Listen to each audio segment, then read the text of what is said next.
Baik pemirsa, terima kasih Anda masih menyaksikan Fokus Dialog yang disiarkan secara langsung dari Mall Nagoya Hill, Kota Batam. Pemirsa, tadi terputus perbincangan saya bersama Bapak Rudi karena jeda iklan, namun kita akan lanjutkan kembali. Pak Rudi, tadi Bapak menyebutkan terkait ketersediaan air dan listrik untuk Kota Batam, di mana ini akan menjadi mungkin bisa dikatakan perhatian pemerintah untuk yang akan datang, Pak. Boleh Pak, silakan. Ya, tadi saya sudah katakan bahwa persoalan ke depan yang sejak awal itu harus dipikirkan di Batam ini adalah persoalan pertama air bersih, yang kedua persoalan listrik. Dan untuk persoalan air bersih, sebenarnya BP Batam sudah melakukan berbagai upaya dan terobosan.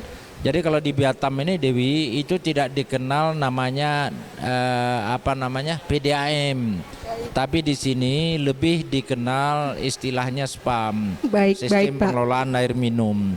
Dan BP yang memiliki kewenangan itu kepada BP Batam. BP Batam yang memiliki kewenangan ini. Dan bagaimana cara untuk mengcover kebutuhan 1,2 juta penduduk Batam ini.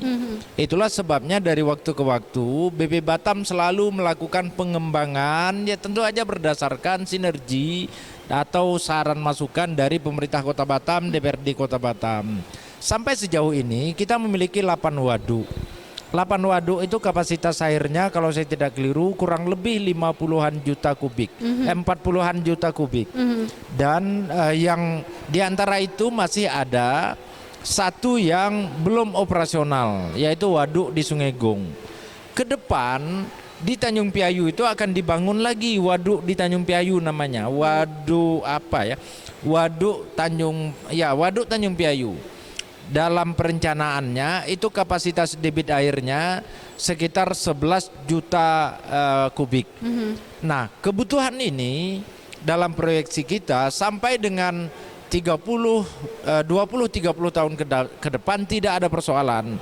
Karena kita memahami barangkali pertumbuhan penduduk di Batam ini sebentar lagi akan mulai stagnan, ya. Maksud saya memang sekarang pertumbuhannya cukup tinggi, tapi ke depan tentu saja dengan luasan lahan yang makin terbatas, jumlah penduduk ini pada akhirnya akan mulai terkendali, ya. Dan untuk kepentingan mengcover kebutuhan penduduk itulah maka ada 8 waduk yang sudah dibuat, 1 belum operasional, dan ke depan akan ditambah lagi 1 waduk namanya Waduk Tanjung Piayu. Itu ada di rencana detail tata ruang kami dan di rencana tata ruang wilayah Kota Batam itu termasuk di dalamnya. Jadi kita sudah antisipasi 20 sampai 30 tahun ke depan. Akan halnya soal listrik. Nah, ini kita harapkan melalui dialog ini nanti Pak Gubernur lah, karena kewenangan ESDM, energi sumber daya mineral, itu kewenangannya ada di pemerintah provinsi. Nah, kita harapkan provinsi bisa membantu menerangi wilayah-wilayah hinterland kami gitu. Ya, saya pikir itu. Baik, terima kasih Pak Syakar. Cukup panjang Pak ya. Jadi untuk ketersediaan air di Kota Batam cukup untuk 20 sampai 30 tahun ke depan karena ada 8 waduk tadi ya Pak ya.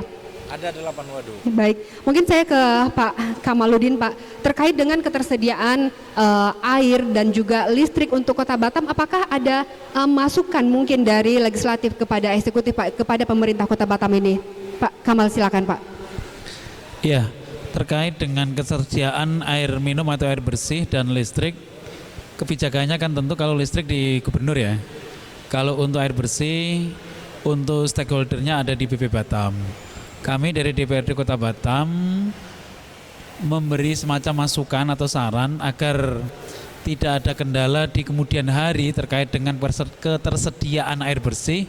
Maka apa yang disampaikan oleh Pak Wakil Wali Kota Batam tadi, bahwa sudah disiapkan waduk-waduk baru. Memang Batam ini waduk-waduk yang sudah ada untuk sementara waktu cukup. Sementara waktu. Tentu kita berpikirnya jangka panjang. Ya, benar sekali. Yang perlu kita harus antisipasi sejauh mungkin agar ketersediaan air bersih hingga sampai 20 atau 50 tahun ke depan Batam tetap bisa diakomodir lah atau direalisasikan. Maka kami mendorong memberi masukan dan saran kepada BP Batam agar segera untuk upaya spam Kota Batam terkait dengan ketersediaan air bersih harus segera diselesaikan. Sekarang kan masih menunggu tender selesai, terus nanti ada pihak yang harus melaksanakan atau mengerjakan air bersih di Kota Batam. Kira-kira itu yang Baik. bisa kami sampaikan. Baik, terima kasih Pak Kamaludin. Pemirsa Tanjung Pinang TV dan juga Ceria TV yang saat ini, siaran ini Pak juga ditayangkan di Ceria TV yang berpusat di Kota Pekanbaru. Nah, pemirsa terima kasih yang sudah menyampaikan pertanyaan melalui Facebook. Mungkin Pak Kamaludin dan Pak Amsakar ada pertanyaan dari pemirsa kita di media sosial, yaitu Zulhendri Atasmi. Beliau menyebutkan 66% wilayah laut kenapa belum menjadi kebijakan putaran ekonomi strategis, seperti misalnya investasi industri kelautan yang mengangkat perekonomian nelayan khususnya wilayah pesisir. Terima kasih dari Zulhendri. Nah, itu dia pertanyaan dari pemirsa Tanjung Pinang TV melalui Facebook. Barangkali Pak Amsakar terlebih dahulu yang menjawab ya Pak ya. Ya, terima kasih Pak Zulhendri. Tadi saya sudah gambarkan bahwa kalau wilayah Provinsi Kepri ini hanya 4% wilayah darat, 96%-nya wilayah laut. Kalau di Batam itu 66%-nya wilayah laut, hanya sekitar 34%-nya wilayah darat. Yang saya mau sampaikan, untuk tata kelola di wilayah laut ini sebenarnya memang programnya harus terintegrasi. Itulah sebabnya anggota DPD RI itu pernah mengusulkan agar dilahirkan undang-undang tentang provinsi maritim, ya. Tetapi sampai dengan saat ini undang-undang tersebut belum menjadi, maksud saya belum final, sampai belum diketuk untuk menjadi undang-undang.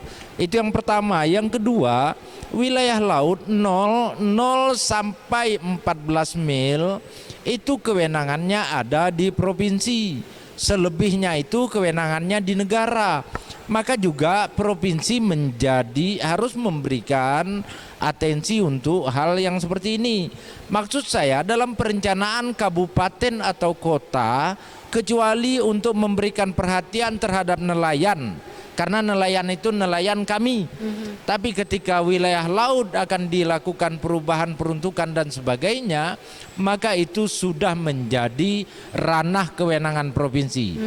Apa artinya? Artinya memang kita tunggu aja undang-undangnya ini atau kebijakan di tingkat nasional. Kebijakan untuk mengelola laut ada di Menteri Kelautan, ada di Menteri Lingkungan, ada di provinsi, ada di TNI Angkatan Laut, ada di Bakamla, ada di Sah Bandar, ada di Bea Cukai. Banyak sekali ya Pak ya. Instansi yang mestinya instansi yang memang bersentuhan atau memiliki kewenangan di situ. Ya, ini yang barangkali Pak Jul ingin saya katakan, tapi kita sama sekali tidak mengatakan bahwa kita tidak memberikan perhatian terhadap itu. Pada batas kewenangan kita insya Allah akan dorong. Tapi ketika sudah dalam batas kewenangan provinsi, kita harapkan provinsi pada batas kewenangan lintas instansi, kita harapkan juga ada integrasi kewenangan untuk menyelesaikan itu. Itu mungkin respon saya kepada Pak Zulhendri. Terima kasih Pak Jul, pertanyaan yang sangat mantap, sangat hebat itu. Ya, baik. Terima kasih Pak Zulhendri. Namun rasanya Pak Zulhendri juga ingin mendengarkan pendapat dari Pak Kamaludin nih Pak. Silakan Pak, terkait dengan pertanyaan Pak Zulhendri yang menyebutkan putaran ekonomi strategis seperti misalnya investasi industri kelautan yang mengangkat perekonomian nelayan. Maksudnya ini bagaimana begitu Pak maksudnya? Saya pikir jawaban dari Pak Wakil Wali Kota sudah cukup, karena memang kondisinya seperti itu. Tidak boleh ada banyak peraturan yang nanti malah justru memberatkan diri kita sendiri. Artinya akan terjadi overlappingnya gitu. Saya pikir seperti itu kondisinya. Kita menunggu apa yang tadi diusulkan dari DPD RI. Kalaulah itu ada, tentu Kepri ini adalah provinsi maritim. Saya pikir demikian. Baik, demikian Pak Zul Hendri, mungkin cukup jelas apa yang disampaikan oleh Pak Amsakar yang panjang tadi, kemudian juga Pak Muhammad Kamaludin. Baik, Pak Amsakar dan Pak Kamal, di sini di Mall Nagoya Hill juga hadir dari perwakilan mahasiswa Kepri begitu. Nah, teman-teman ada adik mahasiswa juga hadir di sini menyaksikan dialog. Nah, mungkin adik-adik juga ingin berinteraksi bersama para narasumber saat ini, bisa maju ke depan ke sini agar terlihat oleh kamera. Mungkin bisa ke sini maju salah satu saja. Baik, mungkin bisa disampaikan nama, kemudian juga kampusnya dari mana, kemudian pertanyaannya. Izin mungkin bisa sampai di sini. Oke, kameranya di sana ya. Oke, baik, silakan.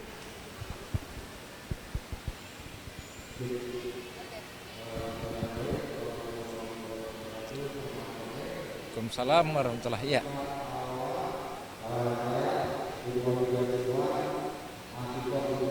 Pak. Oh ya. Jadi mantan dekan kami juga Pak Wawa. Jadi terkait tema kita ini sangat menarik Pak. Batam dan pesonanya. Jadi Pesonanya dalam tanda kutip ya? Ya, Pak? Pesonanya dalam tanda kutip, artinya Siap. tidak hanya Batam mempesona saja, tapi juga bagaimana mungkin Pemko Batam dan DPRD juga menghadapi tantangan ke depannya, begitu. Siap. Masuk dari penyampaian tadi bahwa potensi kelautan kita khususnya di Kepri ada 96% dan Kota Batam 66%. Namun kalau kita melihat dari sisi pemanfaatan potensi laut kita, maritim kita ini sangat minim Pak Wawa. Ya. Dan juga Pak Wakil Ketua. Jadi harapan kami untuk potensi maritim kita ini bisa diserap untuk PAD kita. Karena kalau kita melihat PAD Kota Batam itu ini rata-rata tidak ada dari maritim. Sedangkan kita kaya di poros maritim kita. Apalagi kalau kita melihat isu-isu labu jangkar dan juga pemandu kapal ini bisa menjadi potensi untuk pendapatan daerah kita juga. Mungkin kita minta pencerahan dari Pak Wawa dan juga Pak Waka terkait potensi Batam yang saya sampaikan tadi. Terima Baik. kasih. Namun sebelum itu namanya siapa, Mas? Nama saya Dedi Wahyudi Hasibuan, Bu. Dedi Wahyudi Hasibuan. Oke, baik, saya panggil Dedi ya. Siap. Baik, terima kasih Dedi, mungkin bisa kembali ke tempatnya. Ya, Pak Amsakar dan Pak Kamaludin, itu tadi ada pertanyaan dari teman-teman mahasiswa bagaimana meningkatkan potensi PAD dari karena kita ini maritim begitu Pak. Nah, mungkin Pak Amsakar dan Pak Kamaludin kita rehat sejenak, pertanyaan dari teman-teman mahasiswa bisa kita jawab setelah jeda iklan berikut ini. Baik pemirsa, semakin menarik perbincangan ini, kami juga mengundang audiens yang juga hadir di sini untuk bertanya langsung kepada narasumber kita terkait dengan tema kita pada hari ini, Batam dan pesonanya. Baik pemirsa, kami kembali setelah jeda pariwara berikut ini.